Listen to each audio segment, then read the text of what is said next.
Stage 1. Setting up your worm factory.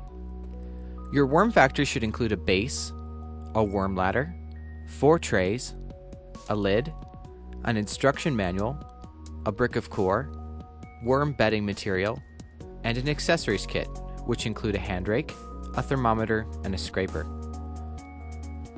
First, place the base on a firm surface. Next, add your worm ladder into the base. The worm ladder is to assist worms that have fallen into the collection tray back into the working trays. Now we're ready to add the first tray. You'll notice that on the bottom of each tray there's a grid design. This allows worms to crawl up through the trays as they eat food. In the bottom of the first tray, add a single sheet of newspaper.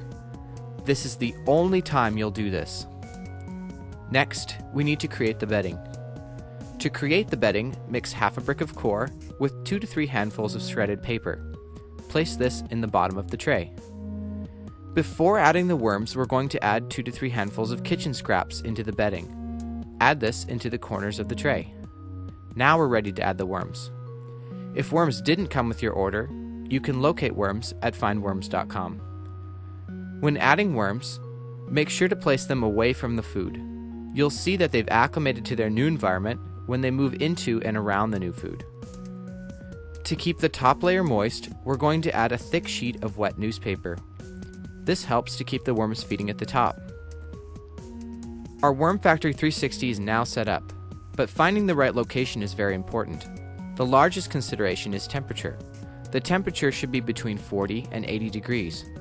Protecting your Worm Factory 360 from any harsh elements will provide the best results.